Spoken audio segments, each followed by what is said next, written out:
Well guys, it has been a while. We've had some changes on YouTube right now. One being the amazing atheist thinking that he's Amish for some fucking weird reason. I kid. I do like TJ, but I don't know about that Amish look, man. I don't know. But anyway, but like I said, it's been a while since I've done a video, and one of the things that I really want to talk about is the Shane Dawson documentary.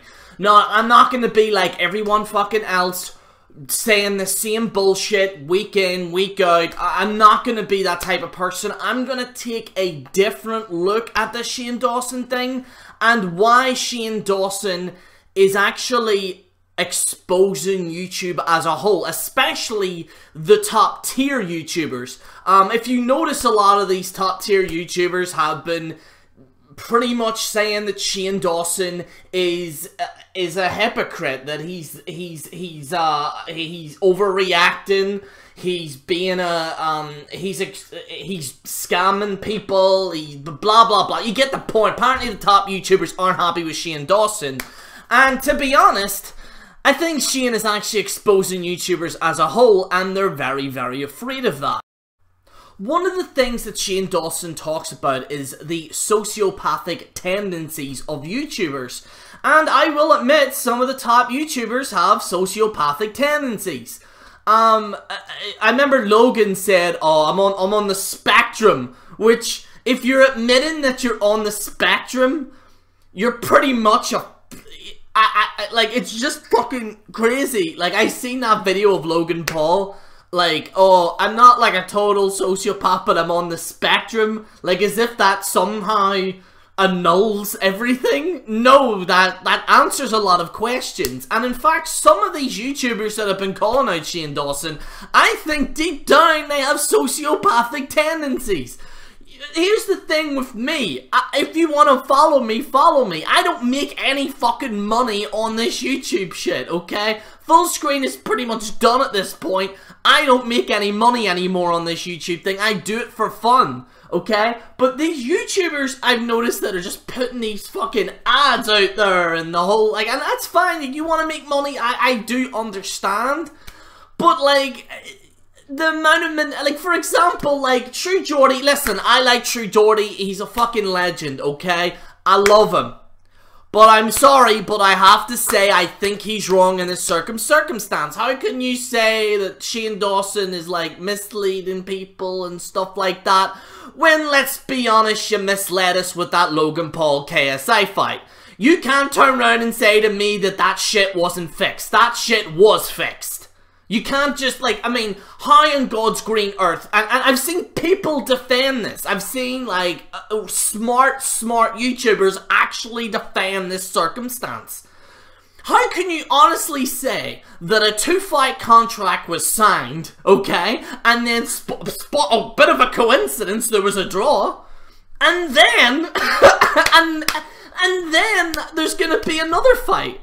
It's a money grab. That's what it all boils down to. Now, I will say this, the KSI, and I'm not against KSI, to be honest. I mean, it's not really his fault as such, and it's not even Logan's fault. I just think that the whole thing behind it is that they want to... I mean, you could say it is KSI and Logan's fault, to be honest, but, like, overall, I just feel as if there's a lot of fake fucking YouTubers on right now, and that's what's turning people away a little bit. I will admit, YouTube now and today is just not authentic enough than what it was maybe a few years ago. It's all this fake cars, like it's been told now that Jake Paul's pranks were fake, okay? And yes, that's bad, but even more so, the Martinez twins outright fucking lied.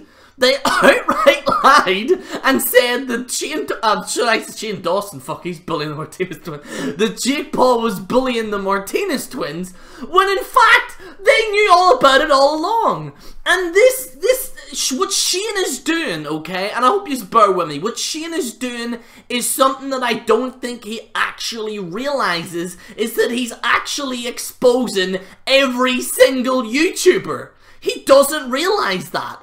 But, and he's probably wondering why this criticism is happening, because Shane, you're literally telling everyone how it is right now in this documentary. Now, I will admit this BetterHelp thing is I'm not gonna lie, but I don't think Shane was really at fault, and I don't want to outright defend a YouTuber, you know what I mean? I don't want to do that, but Shane, honestly, I believe, seen it. I think this therapist recommended it, and he went, oh, you know what, I trust this person, let's put it on here, it would look good, and then it all went crashing to shit. And Philip DeFranco, as well, he's been exposed by this BetterHelp thing, and Philip DeFranco, I mean, listen, I have nothing against the guy, but there's just, I don't know if it's just me, but there's just something off with that guy. Like, I can't get it, but there's just something up with him, you know? And I know it's like, oh, Jerry, you're jumping to conclusions, but there's just something not right. Like, my gut instinct, there's just something not right with Philip DeFranco. Like, I don't think he's 100% honest. And for example, I remember Boogie, and listen, I'm not against Boogie, but he's turned around saying, oh, like, he's kind of shifting the blame a little bit. You see the pattern here, ladies and gentlemen. Shane Dawson is actually exposing YouTube as a whole, and he just doesn't realize it. These YouTubers that are in the top tier right now are on, as Logan Paul says, the sociopathic spectrum, because they want the followers, you know, they don't really feel emotion. And I'm not saying that, like, True Geordie doesn't feel emotion. He does. I do think out of all of these, True Geordie is actually, I think, a genuine person. I just think that in his mind, I think also, and this is another thing, I think some people find this documentary series a threat, because whether you like the series or not, you cannot deny that the editing and the producing has put this shit to another level that people are just, wow, what the hell. So whenever these YouTubers right now, these YouTubers that don't put effort in their videos, that don't actually, you know, they're not as natural on the camera, they're not as natural on editing, they're not natural with their content. When they see a guy like Shane Dawson putting content out there, then they have to up their game. And the problem is that they don't want to up their game. So how can a viewer who's going to be climatized to certain content like Shane Dawson, that's literally nearly an hour long, which you can, and actually you want more, obviously you're going to call this out, because you don't want people to turn away from you. That's what it all boils down to. Some people seem to think that on YouTube, it's a happy community. It's not a happy community. And I think Shane doesn't actually realize that he's actually exposing the YouTube business. He is. This is a business. These companies that are behind these YouTubers, a lot of it is very, very, very unnatural. And I remember this talk of the YouTube revolution. Like, we're here to beat television, right? And I will admit, television, in terms of today's society, television really isn't needed unless it's like Netflix and stuff like that. And even that, it's not even on a satellite or cable or anything like that. It's just, you can just download it and click of a button and get it. But like, I think the people that are leading that revolution are fucking hypocrites. I think that they are downright going to kill the YouTube industry, because they are going to do what the television networks are doing. They're gonna sell their shit. I understand people have to make money off this. I completely understand. But you're going another level when you fucking have a draw for a boxing match, and then and then these people think that we're fucking stupid. And we're not fucking stupid. Like, a child might not understand. But Stevie fucking Wonder knew that there was gonna be a fight after this. And I was a fucking moron for buying it, when you could just pay for it on Twitch. I bought it. So for anyone who said, oh, well, you're just criticizing this because you didn't buy it, I fucking bought the fight. I actually did generally buy the fight, because I wanted to show support. But then once I seen that ended, I'm like, you know what? I don't think I'm going to buy the next fight again, because it's just ridiculous. So Shane Dawson, unintentionally, I believe, is exposing YouTube as a whole, and I don't think people generally realize that. Also, I think that fans, like the Hate Street Productions thing, for example, if you look at what's happening now, the level of trust is going away from Hate Street. Now, I think Hate Street, I think he's a decent guy. I think he's made some mistakes.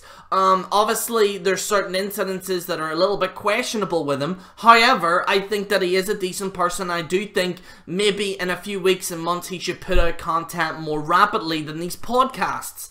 And I understand that a podcast is a lot harder to make than a video, but I honestly think Hate Street's bread and butter is fucking videos, because he's generally good at that style. You know, Vape Nation stuff and everything else. I think he's a generally funny person. But like I said, I just feel as if what Shane's doing is actually exposing the YouTube business, and actually he's not calling them out. Like, in his mind, he doesn't feel like he's calling them out, and he's probably sitting there saying to himself, well, why are these people attacking me? Shane, they're attacking you because A, you're getting more and I hate to be that person. I just like, one of the things I generally hate is like these people that say, oh, you're just calling him out because he's bigger than you. And I do think that that argument is bullshit. But in this incident, Shane is getting like nearly fucking 10 million views per video. That's going to make a dent on these other YouTubers. And fucking PewDiePie, I mean, no offense to you, PewDiePie, but you're full of fucking shit, son. And I don't give a fuck if your fans say anything, because you are literally full of shit. Shane is actually revolutionizing YouTube, and you little dickhead, after what you did, you took all our fucking money away. And I'm sick of this fucking argument that what could have happened to PewDiePie could have happened to someone else. But PewDiePie and Logan and all the rest of those fucknuts are the reason why we can't make money on YouTube anymore. That's why. And I'm sick of this bullshit of no talk of smaller channels when we are literally out there putting ourselves out there, trying to be original, trying to be different. And yet the fucking gall of PewDiePie to even call out Shane Dawson. You're full of shit, you Swedish cunt. Just shut the fuck up. Like, you're full of crap. You're full of shit. Like, you really are, and I can't believe I'm actually defending Shane, because I'd be honest with you, Shane, and I know he's not gonna, I mean, why the fuck would he watch this video, to be honest with you, but with Shane, I didn't like his older content, because it was obviously aimed at, like, teenage girls and stuff, but I seen, like, the videos that he had with his friends, and I did, like, it was actually really good. Like, I remember they went to a haunted mansion. It was actually funny as fuck. A haunted, like, ship. It's like a haunted ship. It was actually pretty fucking good, to be honest with you. It was actually very, very good. But yeah, like, Shane is, like, doing stuff different than what YouTubers are doing now. And these YouTubers are like, you can't do that. Like, fuck off. Like, like, and I know I'm on a smaller scale, but, like, to a certain degree, I kind of, like, whenever I came into the YWC, there wasn't that many European YWC members. Like, I used to be in the wrestling community. There wasn't really that many. And then I came along, and they all fucking hated me, and next thing you know, like, when I was on Ent Arena, it blew up. I got, like, 40,000 subscribers on Ent Arena. So I can relate to maybe what Shane Dawson is saying. And like I said, I do believe Shane shouldn't hold back in this series. I think he should upload the content that he wants, because in all honesty, Shane, you're going to annihilate these other YouTubers in terms of viewership and subscribers. And I know that's not the point. I know that's not why you're doing it. But at the end of the day, how the fuck can some of these YouTubers sit there and call out Shane Dawson when PewDiePie saying the fucking N-word left, right, and center, saying about all this shit? And I know everyone's like, well, why? It's just humor, it's just this and that. Yeah, it might be, but you can't just be a fucking hypocrite. You can't just do that shit. And these other YouTubers that are calling out Shane Dawson, you get, like, I remember this fucking guy, Adam, whatever, the fucking no jumper guy, whatever the fuck his name is, okay? He was, like, literally having sex with some girl with Tana Mojo looking at her. How the fuck can you call out Shane Dawson when you do shit like that? Don't be a fucking hypocrite. Like, it's just ridiculous. Like, these people are ridiculous. Like, they are the biggest fucking hypocrites on this YouTube system right now. So, at the end of the day, I support Shane Dawson. Fuck him. You know, Shane, fuck him. keep doing the content you want to do. I know he's not going to watch. Like, why the fuck would he watch me? But at the end of the day, keep doing the content you want to do. You are legitimately changing the way YouTube is right now, and I fucking fully support it, you sexy bastard. This is General Jerry on the General Jerry channel, signing out.